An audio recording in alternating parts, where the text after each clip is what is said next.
Hello everyone, my name is Jeremy Eason, and this is my presentation on AppArmor and HTTPS for Information Security and Insurance 4200. I'm going to start off my presentation with talking about AppArmor. AppArmor is a Linux kernel security module that enforces mandatory access controls by confining applications to predefined profiles. Each profile specifies what files, capabilities, and network resources a process can access. This reduces the impact of a compromised application since even if an attacker gets remote code execution, they're restricted by the profile rules. Each application or service can have a profile that defines which files or directories it can read, write, or execute, what system capabilities it can use, and whether it can access raw sockets, memory, or execute other programs. AppArmor provides several important advantages for securing Linux systems. One of the key benefits is defense in depth. Even if an attacker can exploit a service such as Apache or MySQL, the application is still restricted by its assigned profile, which limits the potential damage they can cause. Another advantage is its ease of use, as AppArmor is generally simpler to learn compared to Cell Linux, which helpful with helpful tools available for generating and managing profiles. Finally, AppArmor offers strong granularity since profiles can be tailored to each executable, allowing administrators to enforce a strict control over system resources. So now I'm going to explain some AppArmor hardening commands to you guys. Just for a reminder, all commands have to begin with bash. First, we have sudo a status. It shows overall AppArmor status like profiles loaded, complaint counts, process, and confinement. Then we have sudo dmesg with Greg AppArmor. It shows kernel log messages from AppArmor. Then we have sudo journal control /k Greg AppArmor. It's systemd based logging of AppArmor event. We then have sudo a enforce. It puts a profile into an enforced mode. Sudo a complain. It puts the profile into complain mode. And sudo a disable disables the profile. Sudo a log proof analyzes logs of AppArmor denials. So now I'll be giving you guys a little explanation about HTTPS.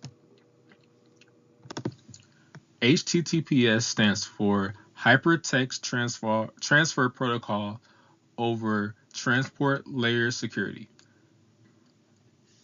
It is the cryptographic protocol that provides encryption, authentication, and integrity for web communications. When you visit a secure site such as https:/example.com, your browser and the web server initiate a process called the TLS handshake to establish a secure connection and agree on encryption keys. The handshake begins with the client hello, where the browser tells the server which TLS version it supports, which cipher suits it can use, and provides a random number for interpretation. The server replies with a server hello, selecting the protocol version and the cipher suit that will be used. Along with this, the server sends its digital certificate, which is typically an X509 certificate signed by a trusted certificate authority, and another random number. So in this slide, I'll be comparing HTTP against HTTPS. HTTP is the standard protocol used for transferring data between a web browser and a web server. It sends all information in plain text without any form of encryption or security. This means that anyone on the same network, such as an attacker on public Wi-Fi or a malicious internet service provider, could intercept and read what is being transmitted. HTTP is vulnerable to eavesdropping, man-in-the-middle attacks, session hijacking, and even data manipulation where an attacker could alter the content being sent. HTTP works well for basic communication. It provides no protection for sensitive data like login credentials, payment details, or personal information. It also runs on a port 80. Now we have HTTPS. It is exactly the same as HTTP, but wrapped in transport layer security. It provides three main protections: encryption, authentication, and integrity. It is required for online banking, e-commerce, logins, APIs, and modern secure browsing. Hardening against common web attack vectors like MIT sniffing or SSL strip downgrade attacks, provided it is properly configured. It runs on a port 443. HTTPS is the more optimal and secure hypertext transfer protocol. Now I'll be talking about Microsoft Internet Information Service.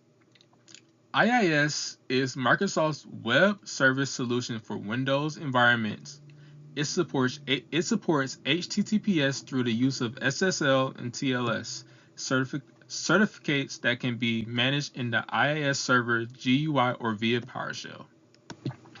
From a cybersecurity perspective, IIS is feature-rich but also a common target for attackers, meaning security hardening is essential. Some major risks include relying on default configurations, outdated SSLs and TLS protocols, unpatched vulnerabilities, overly permissive accounts, and insecure web applications.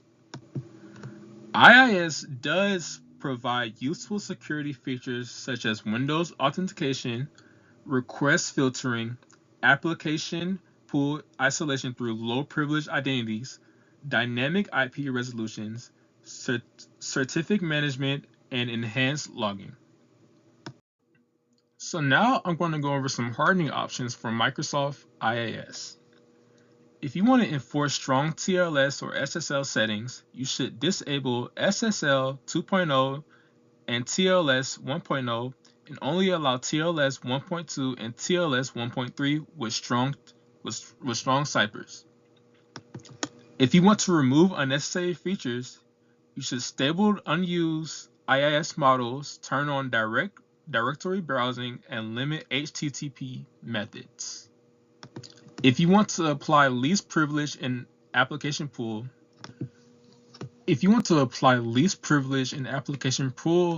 isolation, run each site in a separate application pool, use low privilege identities, and restrict file system permissions. If you want to limit information disclosure, customize error pages and hide server version banners. To patch and monitor regularly, keep Windows Server and IIS up to date with secure patches, enable enhanced login, and monitor log for suspicious activity. Forward logs to a CM for alerting and analysis. Now we're going to go over the Apache HTTP server. Apache HTTP server is one of the most widely used web servers in Linux environments. Apache supports HTTPS through the mod SSL model, which integrates OpenSSL for TLS support.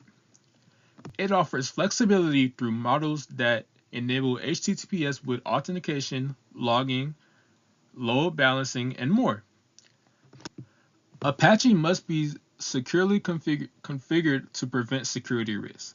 Common threats include insecure default configurations with unnecessary models enabled, weak or outdated TLS or SSL settings that allow cryptographic attacks, information leakage from server banners and directory listings, unpatched vulnerabilities with Apache ORAS models, and improper file permissions that may expose sensitive data.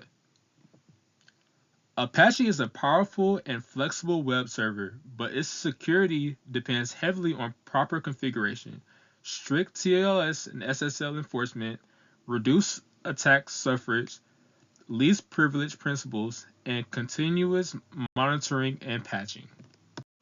Now we're going to talk about Apache HTTP server hardening. If you want to enforce strong SSL and TLS security, disable SSL Volume 2, SSL v3, TLS 1.0, and TLS 1.1.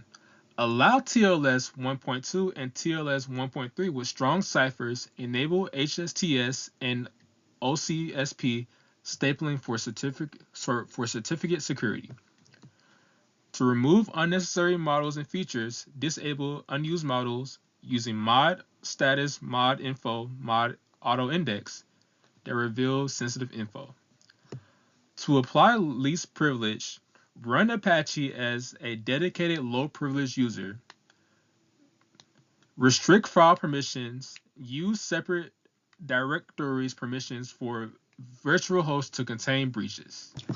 To patch, log, and monitor, regularly patch Apache and OpenSSL to fix vulnerabilities. Enable Access Plus errors logs and forward them to a central log CMUs.